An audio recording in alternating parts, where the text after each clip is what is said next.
যখন রাজ্যবাসী প্রত্যক্ষ করেছিল বিজেপি, হেলমেট বাহিনী, ফাইট বাহিনী, ঠেকানো বাহিনী সহ সমাজবিরোধীদের সরকারের যে পুলিশ প্রশাসনের আক্রমণ সীমাবদ্ধ ছিল, কংগ্রেস দল সহ বিরোধী বিজেপি বিরোধী রাজনৈতিক দলগুলির নেতা কর্মীদের উপর তাদের সংবাদ মাধ্যমের পর তাদের আক্রমণ। পরবর্তী পর্যায়ে আমরা দেখেছি যে থেকে সাধারণ জনগণ রেহাই পায়নি, সাধারণ জনগণের উপরও যে আক্রমণ নেমে এসেছে, হচ্ছে বাড়ি ঘর আক্রান্ত হয়েছে, ছোট ছোট কিশোরী শিশু সন্তানরা, আমাদের বোনেরা, বিবাহিত মায়েরা, বোনেরা, তারাই আক্রমণ থেকে রেহাই পায়নি। তাদেরকে গণধর্ষণ করা হচ্ছে, তার বিচার হয়নি, মামলা করা যায়নি, সেই পরিস্থিতি আজকে আমরা লক্ষ্য করেছি। এখানে সীমাবদ্ধ নয়, তাদের দৌরাত্ম এমন পর্যায়ে বেড়ে গেছে যে আজকে দলীয় নেতারা সদলীয় সমাজকর্মীদের হাতে আক্রান্ত হচ্ছে, খুন হয়ে যাচ্ছে, গুলিগোলা চলছে, রক্তাক্ত হচ্ছে। একটা নিত্য পর্যবেসিত হয়েছে বিশালগড়ের ঘটনা। এই ধামাচাপা দেওয়ার জন্য আমরা দেখলাম গত শনিবার অধিক রাত্রে 3টায় পুলিশ পল্টন বন্দুকধারী পুলিশকে নিয়ে একজন ম্যাজিস্ট্রেটদের সামনে রেখে একটা আস্ত অফিস, সরকারি অফিস, জনকল্যাণের প্রশ্নরা প্রাকৃতিক দুর্যোগের কারণে নয়, দলীয় কুন্দলকে ধামাচাপা দেওয়ার জন্য একটা সরকারি অফিস, DWS অফিসটা, এক্সিকিউটিভ ইঞ্জিনিয়ারের যে বিশালগড় অফিসটা ছিল, একে গোটা অফিসটাকে তুলে নিয়ে তার আসবাবপত্র তুলে নিয়ে ওই নিরাপত্তা বলয়, জেলা নিরাপত্তা বলয়ে যেটা বিশ্রামগঞ্জে আছে সেই জায়গায় নিয়ে যাওয়া। এতে কি কমেছে?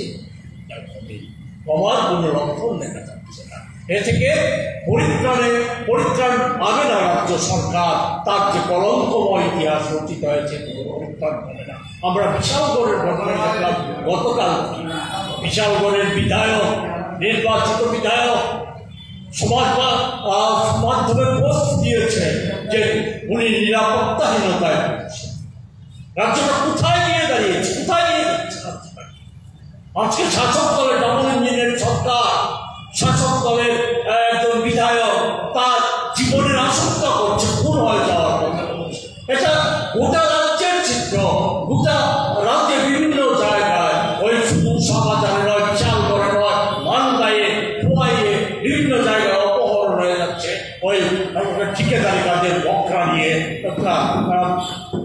নেশা বাণিজ্যের বকরা নিয়ে, জমির দেওয়ালির বকরা নিয়ে, এসব নিয়ে এই সমস্ত কিছু। এটা তো যেমন একটা দিক, অন্য দিক থেকে রাজ্যের প্রশাসন ক্রমশ স্থবির হয়ে যাচ্ছে। গত 7-8 মাসে একটা বিষয় আমাদের নজরে এসেছে।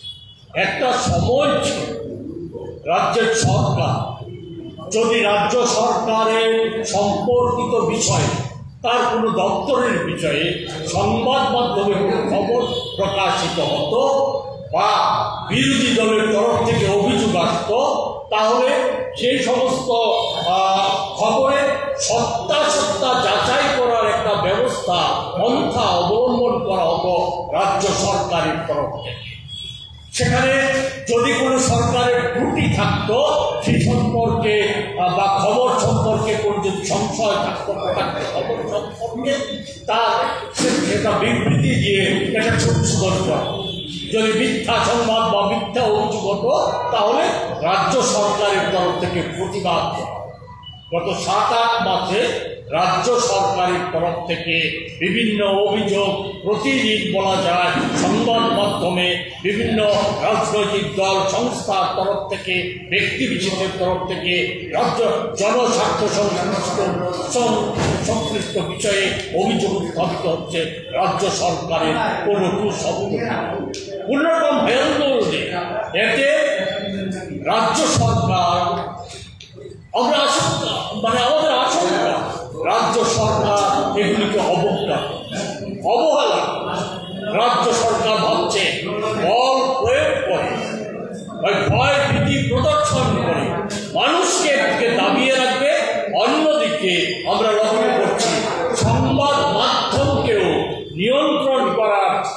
করছে রাজ্য সরকার। এটা আমরা এটা গভীর উদ্বেগের বিষয়।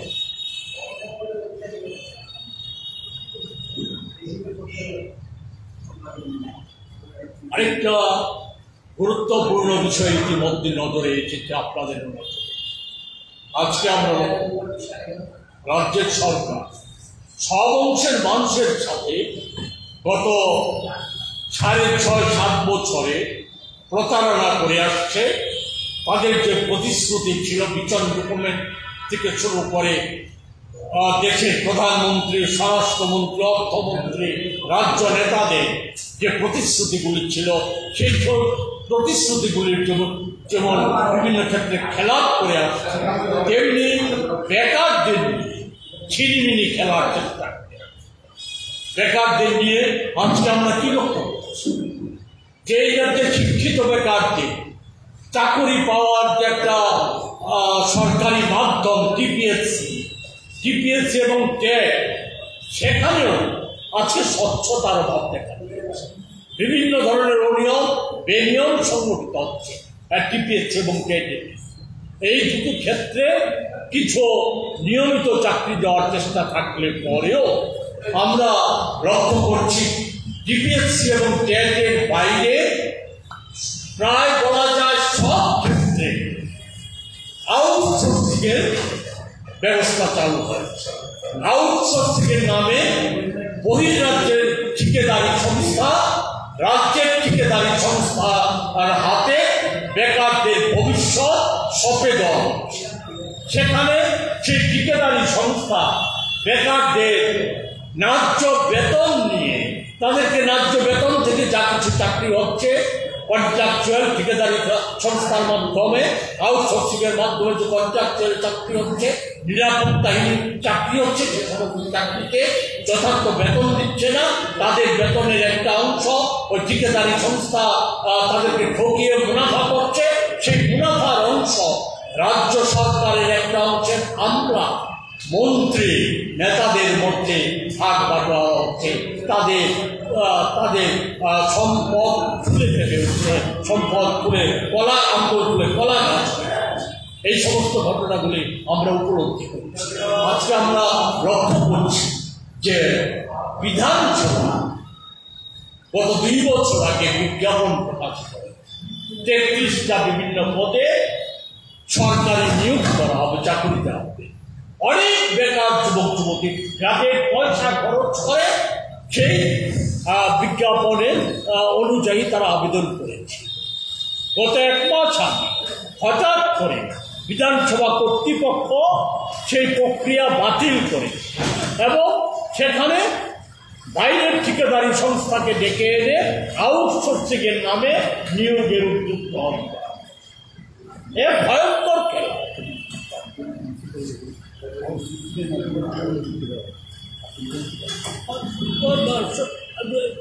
শান্তিবাবু উল্লেখ করে আমার নজর নেওয়ার চেষ্টা করেছেন, আমার মাধ্যমে আপনাদের নজর নেওয়ার চেষ্টা করেছেন 5 জন প্রিন্সিপালকে সেখানে আউটসোর্সিংয়ের মাধ্যমে পুনর্নিয়োগ করার চেষ্টা। এটা হয়ে গেছে। এটা প্রায় সর্বত্র সমস্ত ক্ষেত্রে আউটসোর্সিংয়ের মাধ্যমে নিয়োগ করার চেষ্টা করা হচ্ছে। বেকারদের নিয়ে কী ধরনের ছিনিমিনি খেলা হচ্ছে। আর একটা সুবিধা আমরা লক্ষ্য করছি, কিছুদিন অন্তর রাজ্য সরকার মন্ত্রিসভার বৈঠক করে বিভিন্ন দপ্তরে সরকারি পদে নিয়োগের ঘোষণা ফলাও করেছেন। প্রেস কনফারেন্স করে সরকারের কোনো মন্ত্রী ফলাও করেছেন। সেই ফলাও করে দেওয়ার পর বিজ্ঞাপন প্রকাশিত হয়। বেকার যুবক যুবতীরা ঘাটের পয়সা খরচ করে সেই বিজ্ঞাপন অনুযায়ী আবেদন করে। আবেদন করার পর লিখিত পরীক্ষা 2 দফায় লিখিত পরীক্ষা হয়, 1 দফায় মৌখিক পরীক্ষা হয়। এই প্রক্রিয়া সম্পন্ন করতে করতে 5 বছর অতিক্রম হয়ে যায়। 5 বছরের পর কোনো ক্ষেত্রে হয়তো কোনো ভাগ্যবান বেকার যুবকে শিখে ছেড়ে ওই কন্ট্রাকচুয়াল পথে ওই ফিক্সড পেতে চাকরির শিখে ছড়ে, অথবা সেই প্রক্রিয়া বাতিল হয়ে যায়। ফলে বলা যায় বেকারদের নিয়ে সম্পূর্ণভাবে ছিনিমিনি খেলার চেষ্টা করছে। এই জায়গায় আমি আপনাদের মাধ্যমে আমি ওই এই রাজ্যের বিজেপি বিরোধী সমস্ত যে গণতান্ত্রিক যুব সংগঠনগুলি আছে, বিভিন্ন শিক্ষিত বেকারদের যে সমস্ত সংস্থাগুলি আছে, তাদের কাছে আবেদন করব, আমি এখান থেকে আবেদন করব, তারা সম্মিলিতভাবে এই সমস্যা কোনো একটা নিছক কোনো একটা বিচ্ছিন্ন অংশের না, একটা গোষ্ঠীর না, বা নিছক কোনো সংগঠনের না, এটা সার্বিকভাবে এই রাজ্যের যে 40 লক্ষ মানুষ, সেই 40 লক্ষ মানুষের সমস্যা, সেই সমস্যা সমাধানের নিরিখে ঐক্যবদ্ধভাবে রাজ্য সরকারের বিরুদ্ধে যাতে প্রতিরোধ আন্দোলন গড়ে তোলা যায়, সেই ধরনের প্রস্তুতি নেওয়ার জন্য প্রতিরোধ আন্দোলনের করার মধ্য দিয়ে রাজ্য সরকারের সম্বিত ফিরানোর জন্য। এবং এই ক্ষেত্রে আমরা প্রতিশ্রুতি দিচ্ছি, আমরা প্রদেশ কংগ্রেস সর্বতভাবে তাদের পাশে থাকবো, এই আন্দোলনের পাশে থাকবো, এই আন্দোলনকে তীব্রতর করে রাজ্য সরকারের সম্বিত ফিরানোর, রাস্তায় নামানোর যে ব্যবস্থা গ্রহণ করা হবে, সেই ব্যবস্থায় আমরা সামিল থাকবো। এই কথাগুলি আপনাদের মাধ্যমে অবগত করার জন্য আজকে আমরা এখানে মিলিত হয়েছি। আপনাদের যদি কিছু জানার থাকে বা বলার থাকে বলতে পারেন, তো আমার আমরা এখানে শেষ করছি। আমার সাথে যারা আছে ওনাদের যদি কিছু সাথে যুক্ত করার থাকে নিশ্চিত করে।